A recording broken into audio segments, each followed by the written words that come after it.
Aleluia. É para isso mesmo que a gente vive. E se a gente não vive para isso, a gente não vive, a gente existe. Que Deus nos abençoe. Nós vamos ler Ezequiel capítulo 47, irmãos. E nós vamos ler parte desse capítulo até o verso 12, começando do verso 1, que retrata uma experiência que nós, estudantes da palavra, já conhecemos bem, que fala sobre as águas purificadoras do templo. Ezequiel 47 diz assim: depois disso me fez voltar à entrada do templo. E eis que saíam umas águas por debaixo do limiar do templo para o oriente, pois a frente do templo dava para o oriente. E as águas desciam pelo lado meridional do templo ao sul do altar. Então,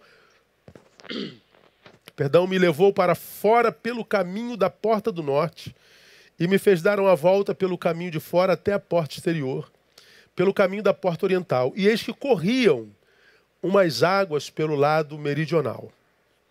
Saindo o homem para o oriente, tendo na mão um cordel de medir, mediu 1000 côvados e me fez passar pelas águas. Águas que me davam pelos artelhos ou tornozelos. De novo mediu 1000 e me fez passar pelas águas. Águas que davam pelos joelhos. Outra vez mediu 1000 e me fez passar pelas águas. Águas que me davam pelo lombo, cintura. Ainda mediu mais 1000 e era um rio, que eu não podia atravessar, pois as águas tinham crescido, águas para nelas nadar, um rio pelo qual não podia passar a val. E me perguntou: viste, filho do homem? Então me levou e me fez voltar à margem do rio. Tendo eu voltado, eis que à margem do rio havia árvores em grande número, de uma e de outra banda. Então me disse: estas águas saem para a região oriental e, descendo pela Arabá, entrarão no Mar Morto. E ao entrarem nas águas salgadas, estas se tornarão saudáveis.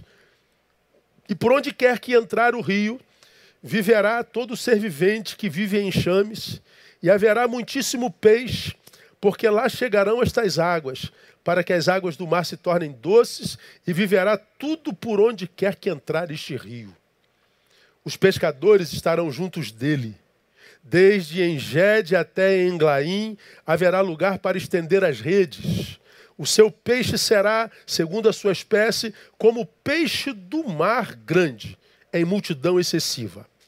Mas os seus charcos e os seus pântanos não sararão, serão deixados para sal.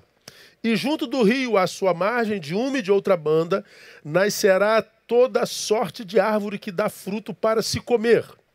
Não murchará a sua folha, nem faltará o seu fruto. Nos seus meses produzirá novos frutos, porque as suas águas saem do santuário, e o seu fruto servirá de alimento, e a sua folha de remédio. Texto lindão, né?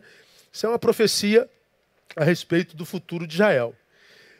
A respeito do futuro, porque o presente era exatamente o oposto.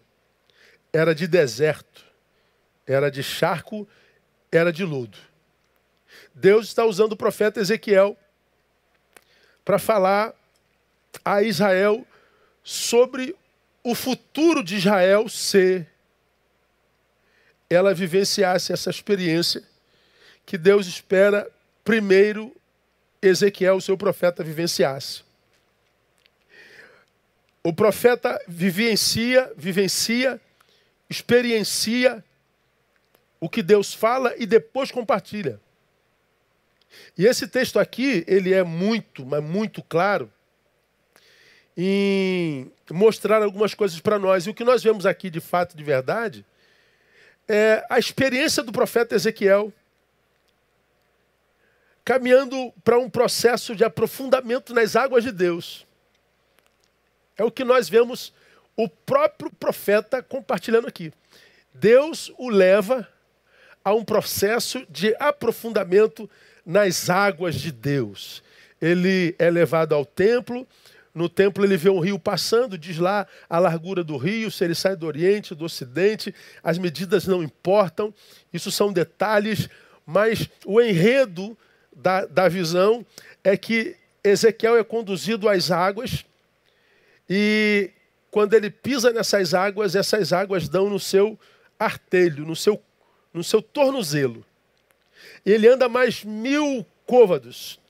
E aí essas águas já estão no joelho. Ele se aprofunda um pouquinho mais. E aí essas águas já estão na sua cintura, nos seus lombos. Ele se aprofunda um pouquinho mais. E aí ele diz, já são águas profundas, que para passar por elas só mergulhando. No início tocou nos meus pés, mais adiante no meu joelho, mais adiante na minha cintura. E agora essas águas me banham totalmente. É Ezequiel sendo levado a uma experiência de profundidade com Deus. Estava sendo conduzido a essa experiência de profundidade. Profundidade relacional. Porque é o que o texto, dentro de um contexto, propõe. A proposta de Deus para Ezequiel, que através do qual chegaria a seu povo, era o sonho de Deus, era a proposta de que eles transcendessem uma relação superficial com o seu Criador. E a gente sabe, irmãos, muito bem, e é óbvio, que a gente só se aprofunda em conhecimento daquele que a gente já conheceu. Porque eu posso conhecer você e não me aprofundar. Ah, você sabe quem é fulano de tal? Sei. Conhece? Não, não conheço. Sabe quem é Beltrano? Sei. Conhece? Só um pouquinho. Você sabe quem é Ciclano? Sei. Ah, conheço muito, há 30 anos, crescemos juntos. São níveis de relacionamento. O que esse texto mostra para Ezequiel é, Ezequiel, eu quero desenvolver uma relação profunda contigo e eu quero que através de você o meu povo seja levado à transcendência da superficialidade. A acusação é de uma vida superficial, é de uma vida rasa, é de uma vida desenraizada. A proposta de Ezequiel é uma proposta que é contrastada, por exemplo, com a acusação feita em Hebreus. Lá em Hebreus, capítulo 5, versos 12, 13 e 14, texto que eu acredito você conhece muito bem, há uma acusação sobre um determinado povo. Diz assim, porque devendo já ser mestres em razão do tempo, ainda necessitais de que se vos torne a ensinar os princípios elementares dos oráculos de Deus, e vos haveis feito tais que precisais de leite e não de alimento sólido. Olha o que o Senhor está dizendo. Vocês, pelo tempo que estão comigo, já era para ser mestre. Vocês já eram para ser mestres. Vocês já eram para estar dando aula. Vocês já eram para estar ensinando. Mas, a despeito do tempo, vocês ainda não cresceram. Vocês ainda se alimentam de leite. O que o texto está dizendo, e o que o texto acusa, é de desperdício de tempo. Um tempo que deveria ter sido usado para aprofundamento relacional com Deus. Um tempo que deveria ter sido usado para crescimento pessoal. Um tempo que deveria ser usado para edificação pessoal, para que a partir dessa edificação a gente se tornasse um edificador. Mas tempo que foi desperdiçado em sacrifício ao nada. Desperdiçado no hedonismo, no ensimesmamento, no egoísmo, na covardia. Sei. Ora, qualquer que se alimenta de leite é inexperiente na palavra da justiça, pois é criança, diz Hebreus. Mas o alimento sólido é para os adultos, os quais têm pela prática, veja bem, as faculdades exercitadas para discernir tanto bem quanto mal. Então o texto de Hebreus está dizendo, a quem use a revelação do Pai para crescer e a quem use para aparecer, para se exibir, mas não consegue discernir o bem do mal. Ou seja, esse texto acusa alguém de desperdício de tempo e de saberes, porque tem o saber, conheceu o pai, mas não amadureceu, continua menino. Não consegue discernir o bem do mal. Pois bem, Ezequiel, ele é desafiado a Deus, por Deus, a não praticar esse mesmo pecado. A não viver na superficialidade a vida inteira. A não desperdiçar tempo. Aqui a acusação é de superficialidade. E está dito que quem vive na superficialidade não desfruta das delícias, das promessas de Deus a nós. Por quê? Porque essas delícias, essas promessas, as bênçãos de Deus, elas estão no profundo. Não há bênção aqui na vida rasa, lamentavelmente. E esse texto, irmãos, é muito claro. O que Deus pretendia era livrar Ezequiel do que conhecemos hoje com o que eu chamo de síndrome de Peter Pan. Você conhece Peter Pan? Acho que conhece, não conhece?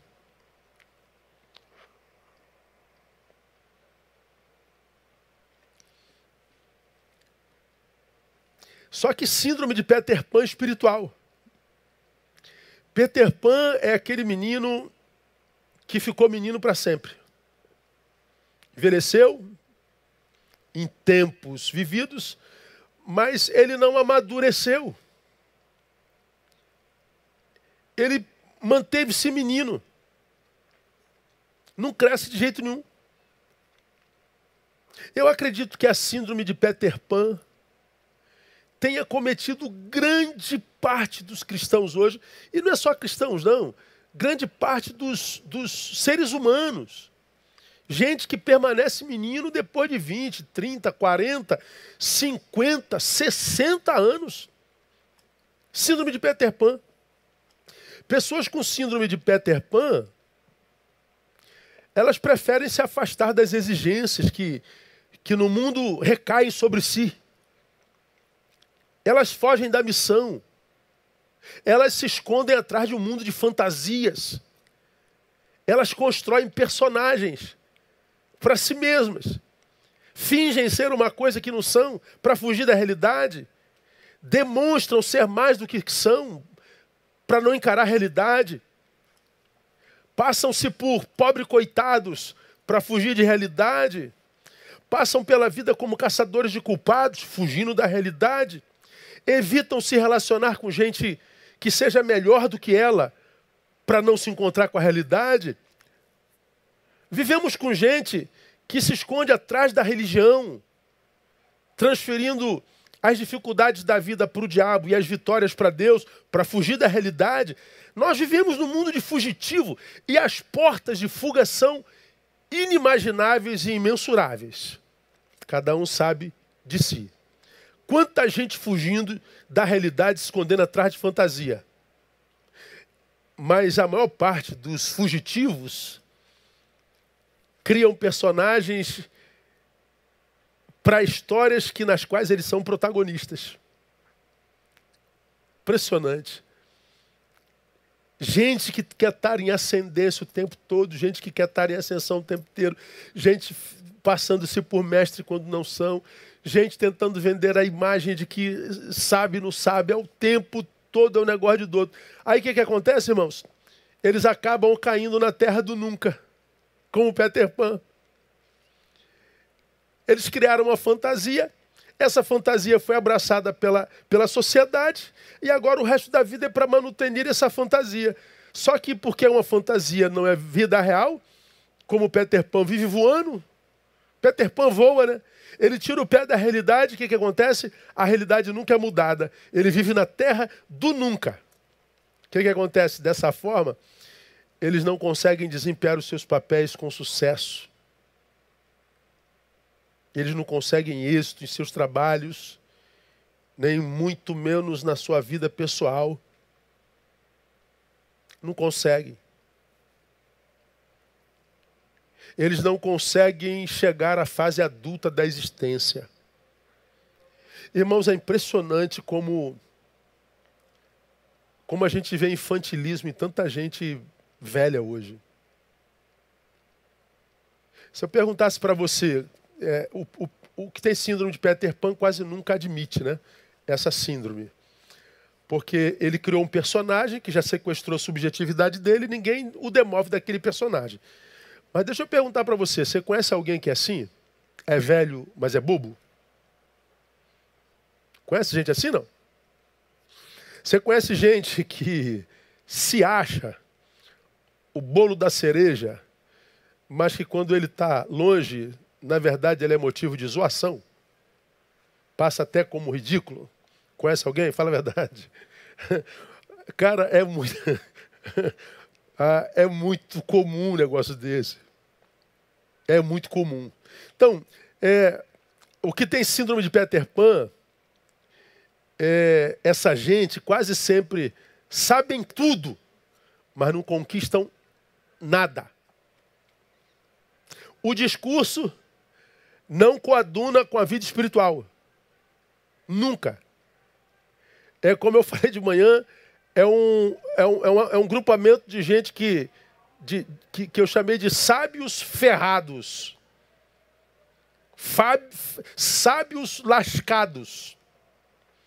Que são sábios, mas a seus próprios olhos. Essa sabedoria não reflete na vida pessoal e na influência geracional. Sabem tudo, mas não conquistam nada.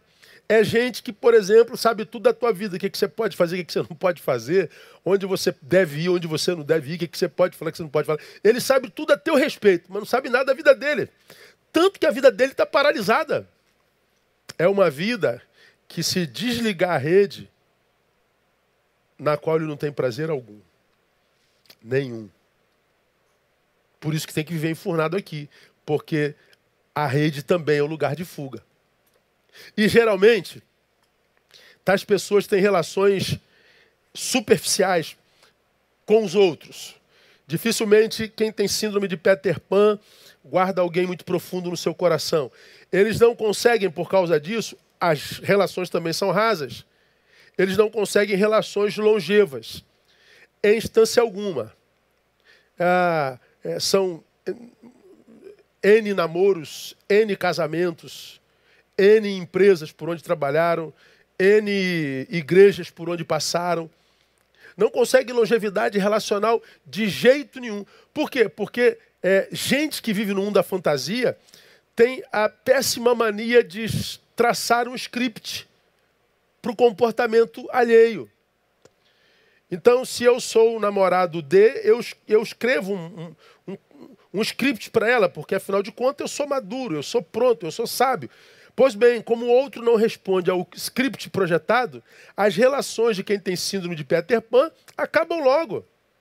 Acabam logo. E aí, o personagem Peter Pan, que voa na história, é também o Peter Pan que vive voando por aí à procura de aventuras. Ele precisa estar fazendo algo para se perceber vivo. Qual é a boa de hoje? Para onde que a gente vai? O que é que a gente faz? Com quem a gente faz? Onde é que a gente vai sentir? Onde é que a gente vai arrepiar? Onde é que a gente... Então, é Peter Pan. Ele vive atrás de aventuras porque são incapazes de pousar em algum lugar porque ele tem medo de enfrentar o mundo real. Eles não criam raízes. Eles não se aprofundam. Pessoas assim, por falta de conquistas concretas na vida. Não estou falando de seguidores, de likes, nada disso. Por falta de conquistas concretas na própria história, se tornam discursivas, verborrágicas, críticas contumazes e que precisam do litígio para se perceber viva. Imagina se eu não me meto na sua sendo assim. Se eu não me meto na sua vida, eu tenho que encarar a minha, e a minha é insuportável. Entende por que nós temos tanta briga? Por que nós temos tanta polarização? É isso aí. Agora, qual o problema disso? Por não poderem replicar na vida o que disse Paulo na sua. E o que Paulo disse na sua, lá em 1 Coríntios capítulo 13, verso 11. Olha o que Paulo disse. Quando eu era menino, eu pensava como um menino. Eu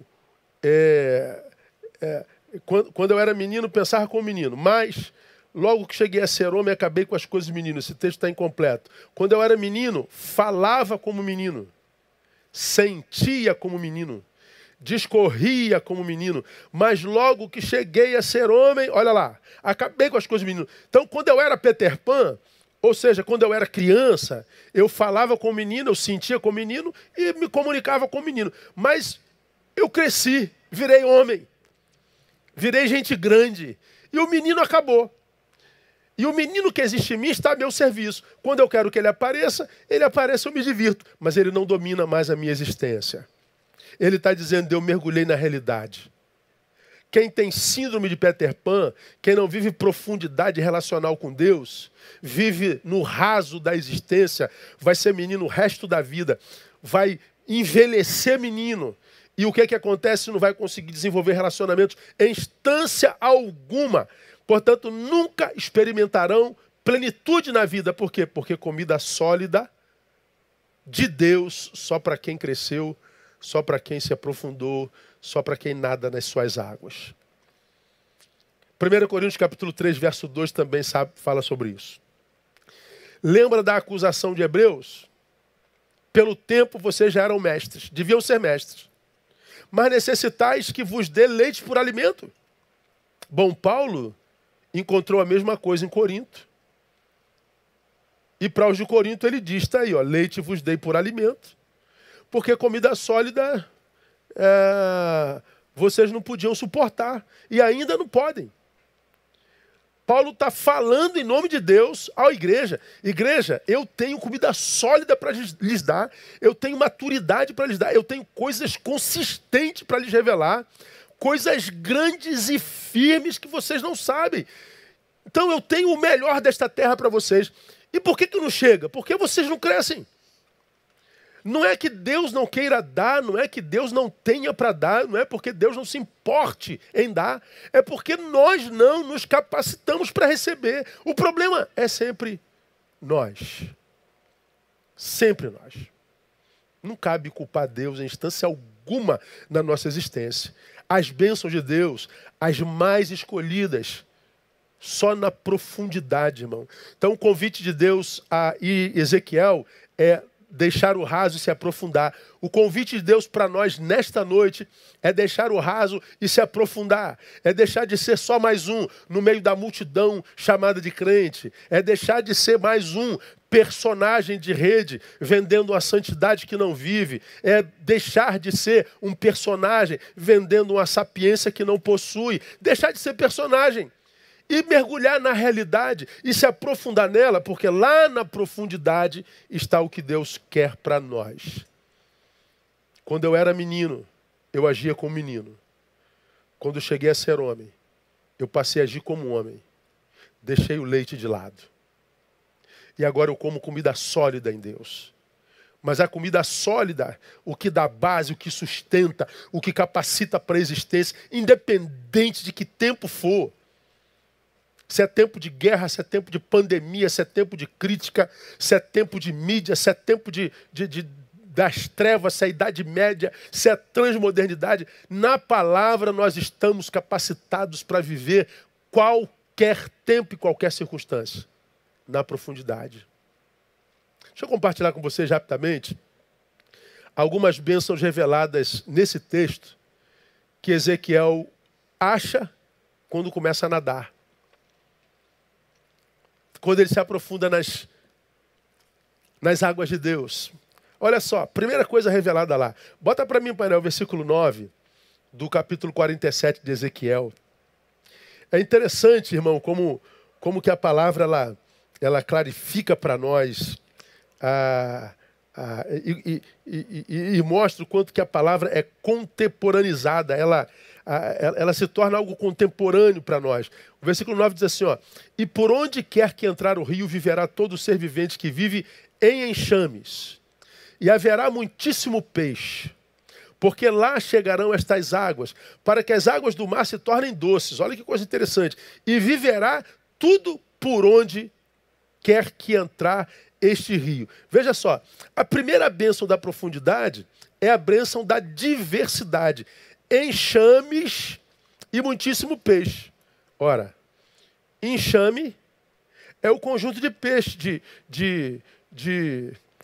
enxames como é que dá o nome? É o coletivo de peixes e também de abelhas. Estou errado? Cardume. Mas houve um tempo que também se chamava de enxames. Enxames e muitíssimo peixe. Eu acho isso aqui muito legal. Que vive em enxames, ou seja, que vive em coletivo. É o que o texto quer dizer. Vamos deixar o português de lado, porque no português eu erro. Não tem jeito. Todos erramos, né? A burrice nos habita em alguma área da nossa existência. E um burro que se enxerga burro é um burro que está vencendo a burrice. Louvado seja o nome do Senhor, não é? Pois bem, então, antes que vire meme, irmão, teu pastor não é bobo não. Então, veja o que o texto diz. Por onde quer que entrar o rio, viverá todo ser vivente que vive em enxames. Veja só, o coletivo é enxame. Mas diz que aqui vive em enxames. É o plural de coletivo. O coletivo já é o conjunto de uma coisa. Mas ele está dizendo que haverá conjuntos de muitas coisas.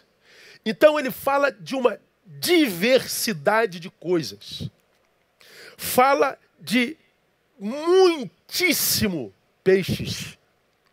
Na profundidade de Deus, nós temos, irmãos, a bênção da diversidade.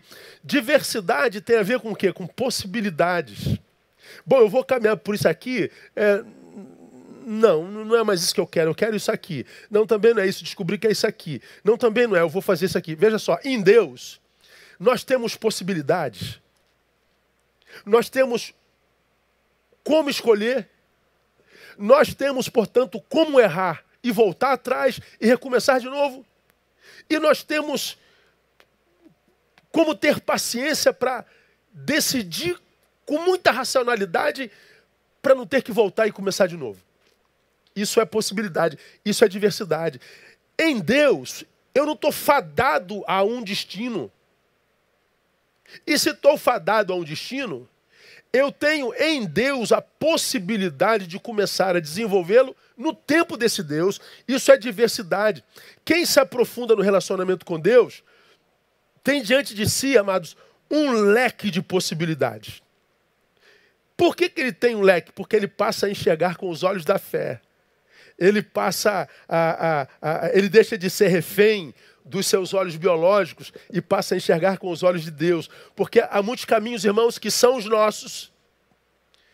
Nós temos lá dentro uma certa consciência de que é esse caminho. Isso pulsou no meu coração. Mas esse caminho parece tão difícil para nós. Ele parece que é tão maior do que nós, que por covardia a gente escolhe o mais fácil. O que acontece, irmão? A gente até consegue realizar o mais fácil. Mas quando a gente chega lá, a gente não está feliz. Porque não era aquele caminho. Era o caminho mais difícil mesmo. Mas por que nós não trilhamos o caminho difícil certo? Porque nós nos enxergávamos menores. E por que nós nos enxergávamos menores? Porque antes de Jesus, antes de Deus, a gente se enxergava com os olhos biológicos. Mas com os olhos da fé, não, irmão. Os olhos da fé a gente é muito maior. Porque a gente enxerga com os olhos de Paulo. Paulo foi quem disse assim, posso o quê? Conclui para mim. Todas as coisas naquele o quê? Que me fortalece. Eu posso todas as coisas, não é que minha força seja inabaláveis, é porque eu faço na força dele. Então, quando nós estamos diante de algo que nós entendemos ser vontade de Deus e nos vemos menores do que aquilo, nós não desistimos, porque nós vamos na força do Senhor. Nós fazemos o máximo que podemos, e se o máximo que podemos não for suficiente, entra Deus. E a gente cumpre a missão. Portanto, sua vida, quando na profundidade da relação com Deus, se amplifica, se amplia em possibilidades. Você vai saber, nós saberemos que o fechar de uma porta é apenas o fechar de uma porta, pois existem outras e muitas. Não existe ponto final para quem anda em profundidade, irmão. Existe vírgula.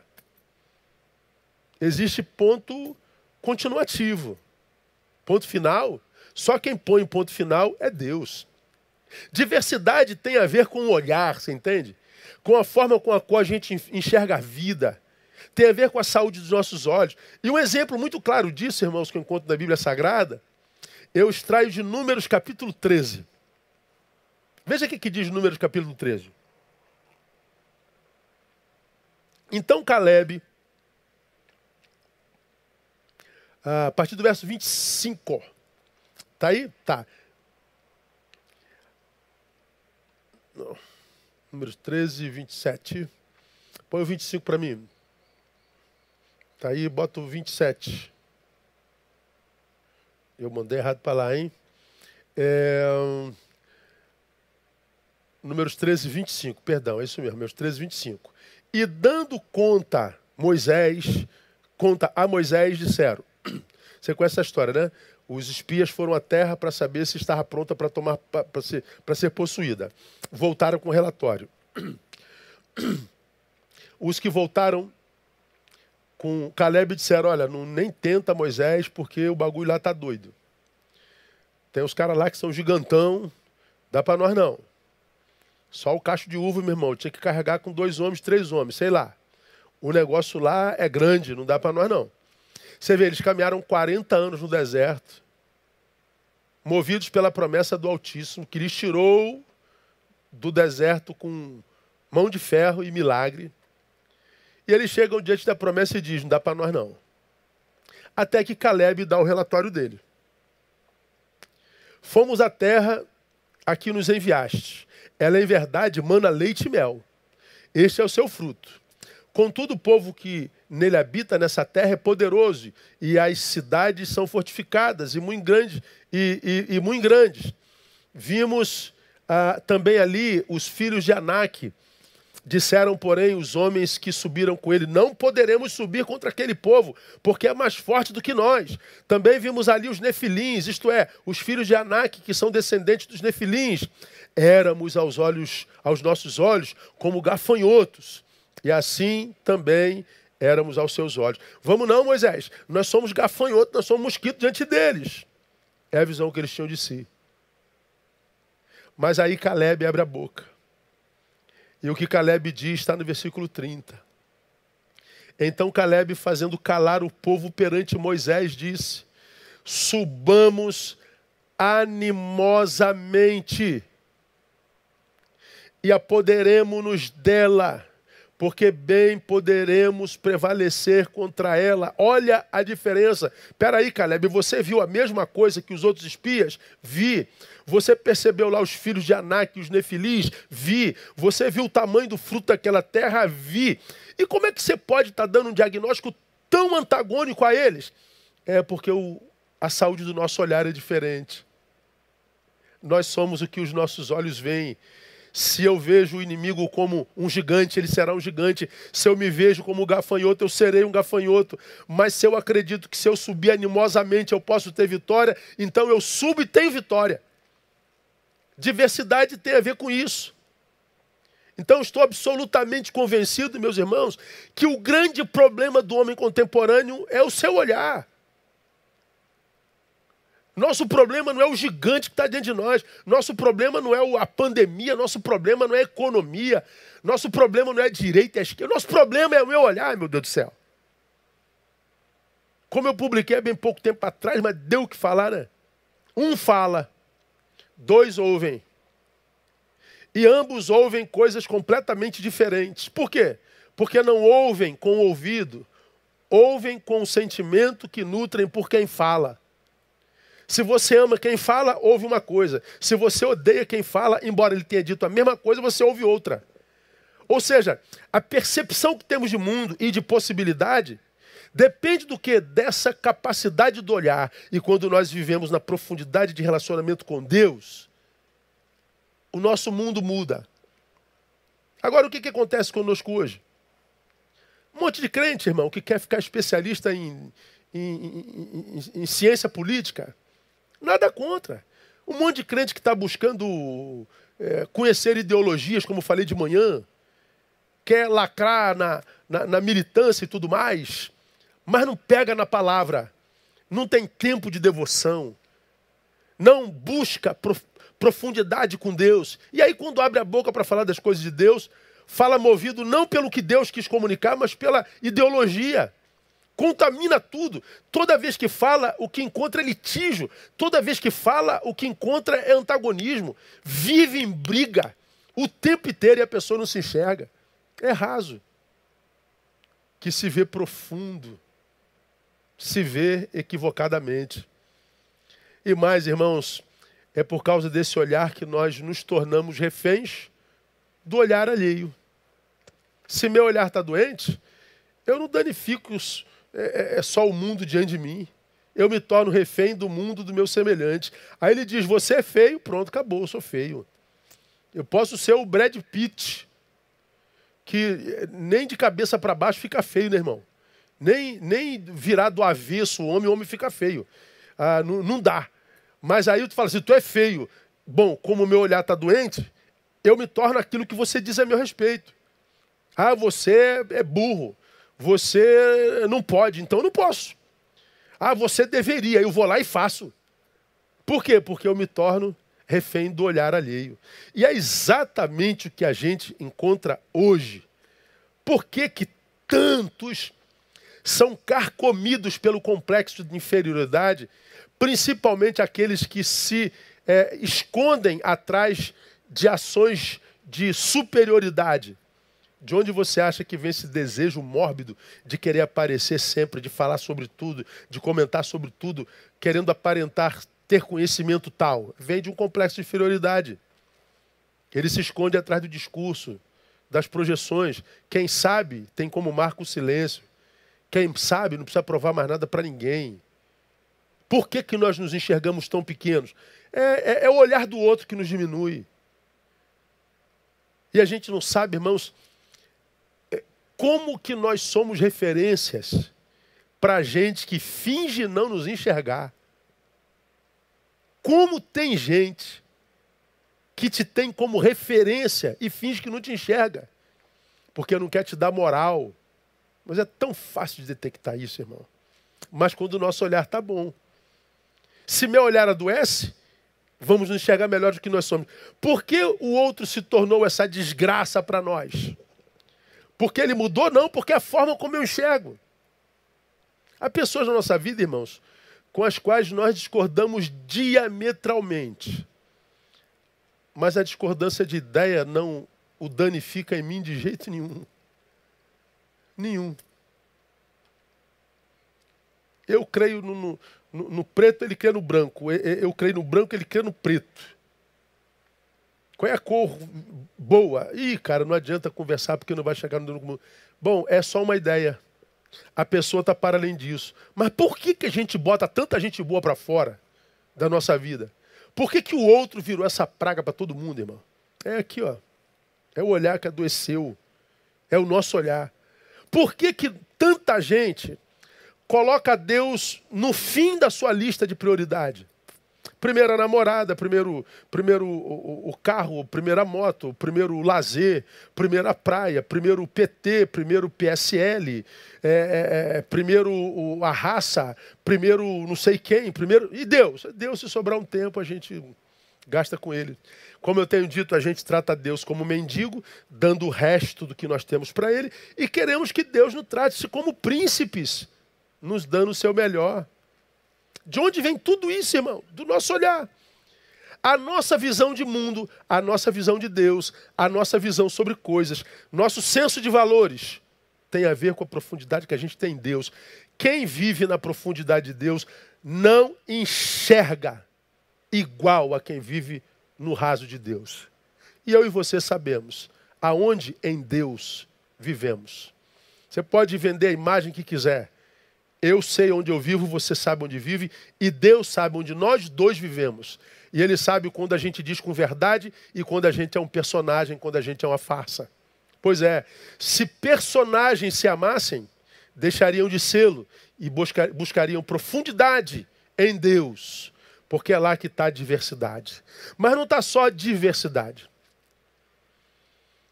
Lá está a prosperidade. Muitíssimo peixe. Enxames, coletivo, plural. E peixe. Muitíssimo, não é muito. Muitíssimo peixe. Isso aqui é prosperidade. Porque eu posso ter um monte de coletivos com meia dúzia de coisas, né? Meia dúzia disso, meia dúzia daquilo, dois daquele. É uma diversidade, mas não é prosperidade. Aqui diz que vou ter peixe, só que é muitíssimo. Aí é prosperidade. Mas nós já aprendemos aqui que prosperidade na Bíblia não é ter muito. É o quê? Ter sempre. Prosperidade na Bíblia não é ter muito. É ter sempre. Ininterruptamente. Ninguém morre de inanição biológica na Bíblia, em Deus. Ninguém morre de inanição afetiva na profundidade da relação com Deus. Ninguém morre de inanição de missão se está em profundidade com Deus. Ninguém morre perdido se vive relacionamento profundo com Deus. Ninguém vive refém de absolutamente ninguém se vive profundidade com Deus. Ninguém torna ninguém refém se vive na profundidade da relação com Deus. Por quê? Porque na profundidade ele está pleno, ele está alimentado. Não preciso que você me aplauda. Eu não preciso te prender a mim. Eu não preciso estar preso a você. Eu não preciso mendigar o teu amor. Eu não preciso mendigar a tua presença. Eu não tenho necessidade de usar e abusar do meu poder para me realizar. Nada disso. Em Deus nós estamos realizados. Isso quer dizer que todo encontro será prazeroso. A gente só se encontra porque quer fazer transbordar e não por necessidade. A gente usa o poder, a nossa autoridade, sem autoritarismo. Porque a gente não precisa provar mais nada para ninguém. A gente luta contra o oponente, entendendo que se esse oponente é de carne e osso, não é meu inimigo. Nós não lutamos contra carne e sangue. Portanto, a nossa divergência é de ideia. Eu não preciso denigrir ninguém. Eu não preciso atacar a sua moral. Agora, diga que isso é comum de ver hoje. Não é, irmão. Está todo mundo se matando, os crentes então. Nunca vi povo tão litigioso. Nas profundezas de Deus, não há falta, irmão.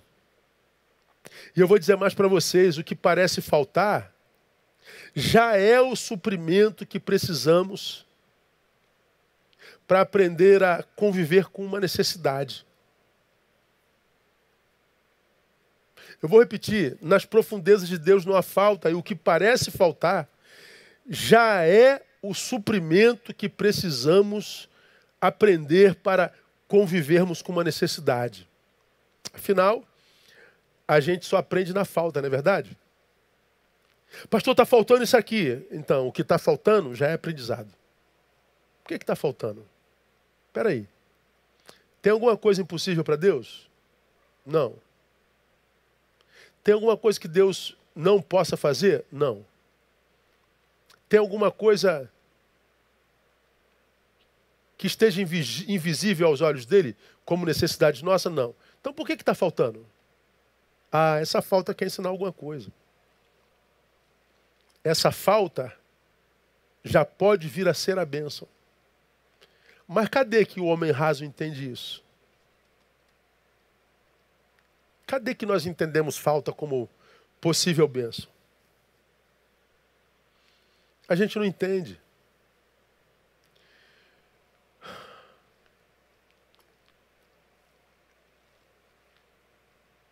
Me perguntam regularmente, pastor, o senhor é um homem sábio. De onde que o senhor extrai o que o senhor sabe? Qual foi sua maior escola? Tem gente que pensa que a graça de Deus em nós é a faculdade de teologia. É a faculdade de filosofia. São as pós-graduações. Você sabe qual foi a minha maior escola na vida, eu digo para vocês, foram os 4 meses que eu passei em cima de uma cama de hospital ininterrupto. Quando desse acidente que eu falei que eu recebi doação de cama, doação de sangue, a minha perna soltou do corpo, já contei essa história 1000 vezes. Eu não podia andar, a tecnologia não me permitia vir para casa, a gente ficava preso numa cama até que o osso calcificasse. Eu passei aos 20 anos de idade, 20 para 21, 4 meses. 3, 6, 9, 12. 128 dias. Em cima de uma cama sem conhecer o banheiro do quarto. Paraquedista do exército, malhado, forte, com potencial, o corpo clamando por movimento, minha interioridade clamando por vida, porque é jovem, mas ali, preso, potencial não desenvolvido. A única coisa que eu podia fazer na vida era pensar, refletir. 4 meses numa cama de hospital é uma eternidade, irmão. 4 meses numa cama de hospital é 4 anos praticados no dia a dia. Mas esses 4 meses nos quais eu só podia pensar, eu só podia ler, foi, para mim, a grande escola da minha existência. Foi quando eu perdi minha liberdade, quando eu perdi minha mobilidade. Foi quando eu estive diante da possibilidade de perder a vida. Foi quando eu perdi a convivência com a minha família, porque eu não podia estar em casa. Perdi minha cama, perdi meu travesseiro. Quando eu perdi isso tudo, é que eu vi o quanto isso tudo era bênção. Como que a falta é excelente professora. Então deixa o Espírito Santo de Deus ministrar no seu coração nessa noite, meu irmão. O que é que te falta nesse exato momento? Assim, uma análise pessoal. Você que tem dito, pai, por quê? Está me faltando, por que o senhor não vem? Por que o senhor não sube? Por quê? Tenta pensar o que essa falta está te comunicando, irmão. Porque se você vive profundidade com Deus, no raso não tem nada, irmão. No raso não tem peixe, peixe não nada em cima. A beleza do oceano não está em cima, está no fundo. Os grandes peixes estão no fundo. O colorido dos oceanos, no fundo. O que nos dá prazer de mergulhar, está no fundo. Não é no raso. Quando a gente nada no raso, a gente nem vê onde está nadando. A gente não curte o nado. É só exercício físico. Porque você anda algumas braçadas com o rosto dentro d'água. Você quando olha para cima, que é para poder respirar. E volta para lá, você só pensa no percurso. Quando você mergulha em águas profundas, você mergulha com oxigênio. Você mergulha paramentado. Você passa lá embaixo curtindo as belezas. É na profundeza que está o prazer de mergulhar.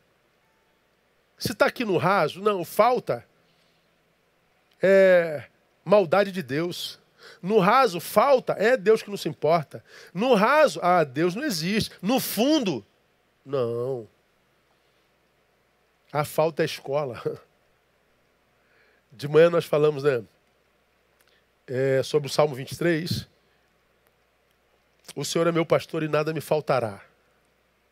Aí a gente acredita, faltou então o Senhor não é meu pastor. Não, é porque você está lendo o texto errado, está lendo do raso. Ele não está falando de coisas, não. Estamos vivendo o tempo do Covid, não é verdade? Algumas pessoas tiveram que enterrar sua mãe. A mãe está faltando. Mas ele disse que não faltaria? Disse. O que a gente precisa quando uma mãe falta? O que a gente precisa quando um filho falta? Quando falta alguém que a gente ama, a gente precisa de força. A gente precisa de fé. A gente precisa de esperança. É disso que ele está falando.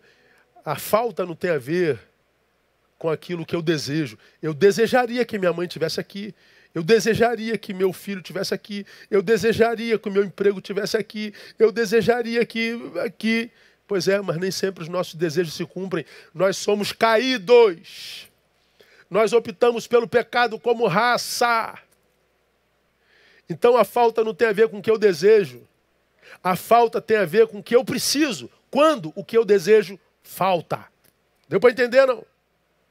O que eu preciso quando aquilo que eu desejo falta? O que eu preciso quando o emprego falta? O que eu preciso quando alguém que eu amo falta? O que eu preciso quando falta? É isso.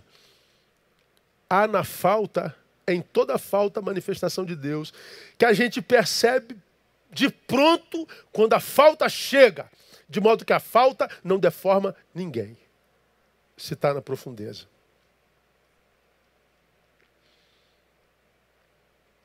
O Senhor é meu pastor e nada me faltará. Diversidade e prosperidade. Vamos terminar? Na profundidade de Deus nós temos companhia e amizade. É lá na profundidade que a gente experiencia o ideal de Deus manifesto lá no Gênesis. Não é bom só. É bom com. Veja aí o versículo 10. Põe para mim, painel, Ezequiel, o verso 10. Diz que, a respeito do rio, os pescadores estarão juntos dele. Os pescadores estarão juntos dele. Desde Engede até Englaim, haverá lugar para estender as redes. O seu peixe será, segundo a sua espécie, como o peixe do mar grande em multidão excessiva. Os pescadores estarão juntos. Ninguém vai pescar sozinho. Ninguém vai ter fartura de peixe sem ter alguém com quem compartilhar esse peixe. Porque a comida é muito importante, não é verdade, sobre a mesa? Mas não é muito bom ter alguém do outro lado da mesa, irmão? Sentado na outra cadeira? Fala a verdade. Quando falta alguém do outro lado da mesa, às vezes a comida perde até o sabor. Companhia e amizade. Um dos maiores males do homem moderno é a solidão, né? A solidão é o mal do século desde que os séculos são contados. E a gente sabe que a solidão é algo muito mais profundo do que a gente imagina. Porque se solidão fosse tão simples assim de resolver, a gente botaria qualquer um sentado na mesa e pronto. Mas não é qualquer um que mata a solidão, né? Não se mata colocando do lado, não se mata a solidão colocando alguém do lado. Se mata a solidão colocando esse que está do lado dentro. Se quem está do lado não está dentro, ainda que do meu lado eu estou só. E se quem está dentro não está do lado, ainda que tenha alguém do meu lado, eu continuo só. O que mata a solidão não é a presença, é a intimidade com quem está presente. Tem intimidade com quem está presente? Não, então está sozinho. Aonde que a gente consegue fazer amizades profundas, irmãos? Onde é que está o homem de Deus para a tua vida, irmã? Na profundeza. Porque no raso tem 1 bilhão deles e não serve, né? Com quantos você já namorou, irmã, irmão? Só perdeu tempo. Começou namoro. Viu que está no raso? Esquece. A não ser que ele queira se aprofundar contigo. Caminhem juntos. Mas se você perceber que você busca profundidade, mas o que ele quer, irmão, é bagunça, não perca tempo. Vai continuar sozinha. Vai continuar sozinho.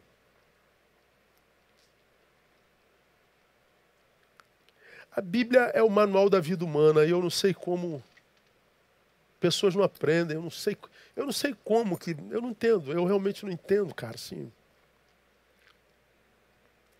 De um lado, eu preciso muito de alguém, por outro lado, é difícil achar esse alguém, a beça. A gente sabe disso. E é muito difícil quando a gente acha alguém, não se decepcionar com ele também. Quantos de vocês já se decepcionaram com quanta gente, não é verdade? Quem já se decepcionou com alguém aí, diga eu. Bota um dedinho aí, ó, no teu comentário. Vai chover comentário. A gente vive se decepcionando. Aí parece que a gente está condenado, né? Ou solidão ou decepção. Ah, pastor, eu prefiro solidão.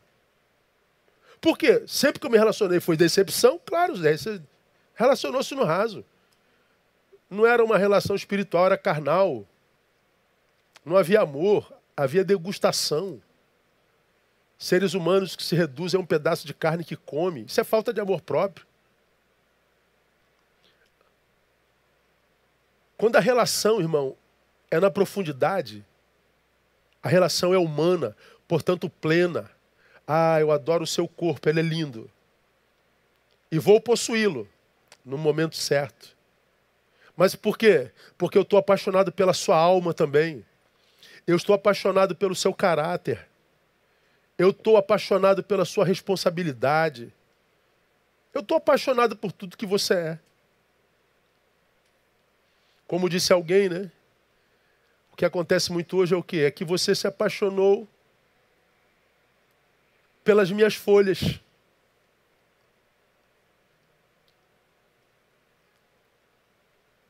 Chegou o inverno, todas elas caíram. E aí você se foi. Bom, quando a gente se apaixona nas profundezas, a gente se apaixona pelas raízes.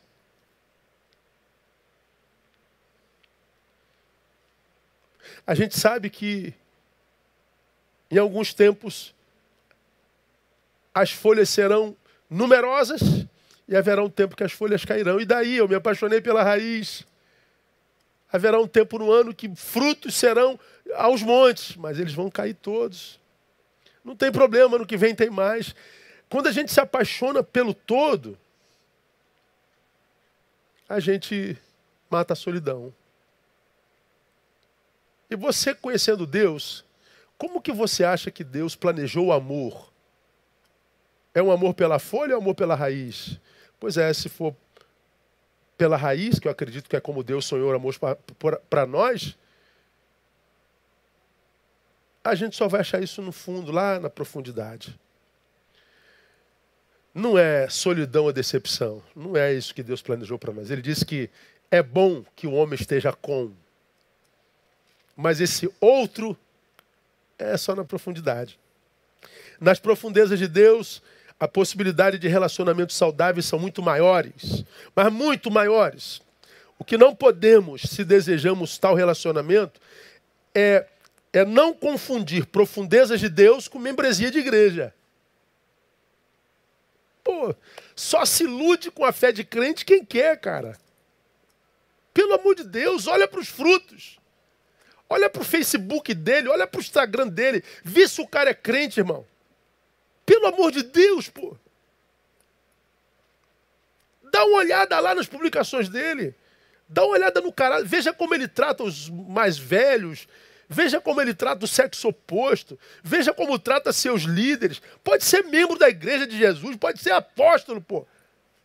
Olha o fruto do sujeito. Pastor, dá para ver por ali? Pelo amor de Deus. Pastor, quantos membros tem sua igreja? 5.000 membros. Você acha que eu me iludo imaginando que eu tenho 5? Jesus tem 5.000 discípulos aqui, pô? Você acha que eu não sei quem é ovelha e quem não é, meu Deus do céu? Pô, eu nunca me frustrei com uma ovelha, com um pastor. Mas por que não, pastor? São 30 mil. Por que eu não me furto de ver quem é o sujeito? Então no céu te engane, meu irmão.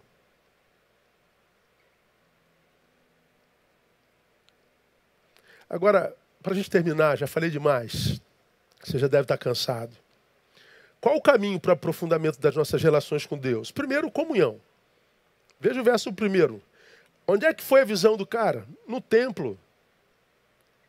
O templo onde Deus mora, não, é onde nós nos reunimos. Aí hoje o crente moderno diz que não precisa de igreja. O cara não lê a Bíblia, não ora. Nunca ganhou ninguém para Jesus e o cara se acha um super crente. Pô, não é possível, cara. Você está doido, irmão.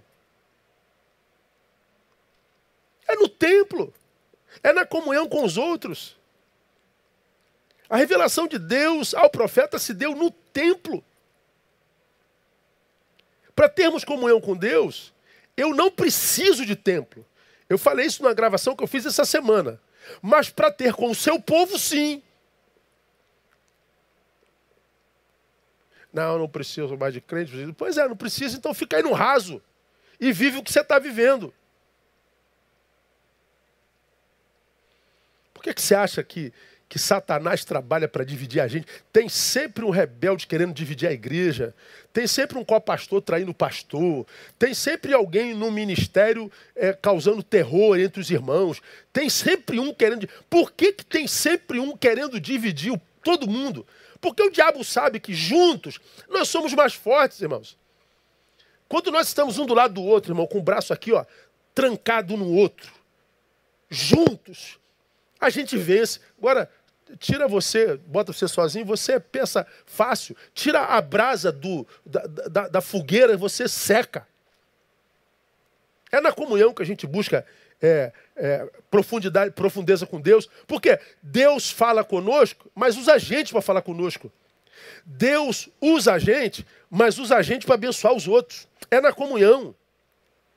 Como que a gente se aprofunda no relacionamento com Deus? Fé na sua palavra. O versículo 8 diz assim: então me disse, estas águas saem para a região oriental e descendo pela Arabá entrarão no Mar Morto. E ao entrarem nas águas salgadas, elas se tornarão saudáveis. Tu acredita que a água saudável vai se tornar potável? Foi para o mesmo profeta. Você acredita que esses ossos podem reviver? Por quê? Porque o evangelho é uma utopia, irmão. Mas isso não é lógico, pastor. Claro que não é. Se fosse lógico, não precisava de Deus. Se tudo fosse possível dentro da lógica, não precisava de fé. Agora, quantas vezes a fé te surpreendeu? Cadê a lógica dos sábios que não preveram a porcaria do Covid? Cadê a sabedoria humana que não sabe o que faz e a economia foi a bancarrota? Que já passamos de 500 mil de mortos. Cadê a sabedoria, irmão? É fé, meu irmão. Mar morto com vida. Só se for fé. Portanto, meus amados irmãos, no mundo onde todos falam sobre tudo e todos, tempo chato. No mundo onde todos estão cheios de razão, no mundo de pseudo-sábios, no mundo de tantas vozes, escolha ouvir a palavra. Escolha ouvir Deus. Porque é só na palavra que Mar Morto vira abundantemente vívido. É só na palavra que Mar Morto ressuscita.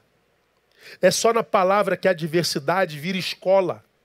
É só na palavra que deserto vira geografia de milagres. É só na palavra que você desperta a sua melhor versão. É só na palavra que maldição se transforma em bênção. É só na palavra que o fútil vira útil. É só na palavra que a vida vale a pena. Não nas ideologias múltiplas dessa geração perdida.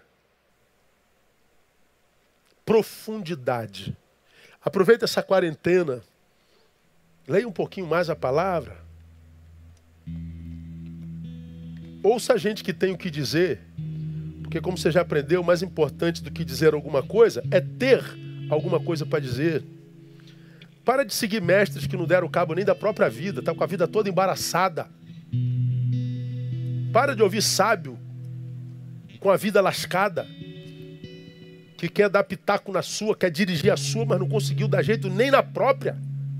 Ame-se e mergulha nas profundezas das águas de Deus e você vai achar toda sorte de bênçãos espirituais e materiais e você nunca jamais desistirá da vida, porque ela será suprida nos seus mínimos detalhes. Que Deus te abençoe, que Deus nos abençoe que Deus nos dê a graça de experienciarmos isso, de vivermos isso, se ainda não o vivemos. Amém, amados? Que Deus nos abençoe, que Deus nos dê essa graça, que Deus nos ajude. Louvado seja o nome do Senhor. Vamos orar e vamos jantar. Lembrando a você que sábado nós temos a doação de sangue. Continuamos a contar com a sua generosidade, com a sua bondade na sua doação, na sua solidariedade, com a sua semeadura. E profetizamos que essa semana vai ser uma semana de surpresas, hein? Essa semana vai ser uma semana de boas notícias. E essa semana vai ser uma semana onde você vai começar a mergulhar nas águas de Deus.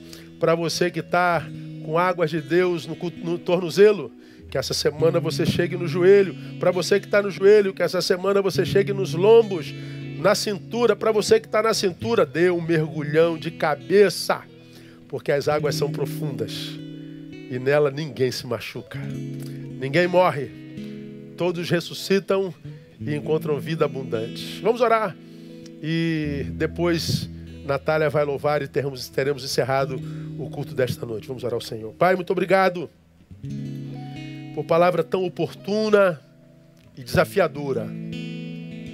Pedimos-te que tu nos conduza a um lugar do qual nós podemos praticar essa palavra. Amamos o conhecimento e temos prazer em estudar tudo, mas sobretudo nós queremos conhecer a tua palavra. Queremos, ó Deus, o conhecimento e a sabedoria que vem do alto sobre todas as coisas. Queremos mergulhar nas tuas águas. Queremos um aprofundamento na relação pessoal contigo. Capacita a cada um de nós a viver isso no nome de Jesus, para a glória do teu nome. Queremos nessa hora, Pai, colocar diante do Senhor todos os enfermos da tua igreja. Aqueles que ainda estão internados por Covid. Quantos, não só da nossa comunidade nós não temos hoje conhecimento, mas quantos no Brasil e no mundo ainda, Deus, dentro de um CTI, entubado, lutando contra tal enfermidade. Que essa semana seja a semana da cura. Que essa semana seja a semana da alta. Quanta gente pedindo a Deus nesse exato momento, certamente nos comentários, que a gente não pode ler, mas tu lês, pedindo por alguém que está enfermo, que nenhum desses que foram citados nesses comentários sejam esquecidos por ti. Que essa semana seja a semana da cura. Que a falta que acomete alguns possa ser a partir de hoje vista de outra forma. E que nessa falta eles encontrem sabedoria e possibilidade de crescimento. Que no teu silêncio eles ouçam o que tu queres dizer. Que na invisibilidade da tua presença eles percebam o que tu fazes. Que essa semana seja uma semana de surpresa. Colocamos os enfermos nas tuas mãos e te pedimos que a graça de Jesus, o amor do Senhor que é Pai e a comunhão do Divino Espírito repousem sobre a vida de todo o teu povo, todo Israel de Deus espalhados pela face da terra, e que sejam sobre nós, agora e para todos sempre. Amém e aleluia. Glória a Deus. Minha igreja, muito obrigado por sua presença. Que bom adorar ao Senhor junto com você mais uma vez. Que essa semana seja uma semana de muito boas notícias. Vamos sair ouvindo a Natália mais uma vez e que na quarta-feira nós estejamos de novo. Quarta-feira aqui, mas eu estou no Instagram todo dia às 11h50. Se você ainda não me ouviu, vai ficar nos artelhos. Tem que me ouvir para se aprofundar, tá bom? Deus abençoe vocês. Até amanhã, se Deus quiser. Boa semana.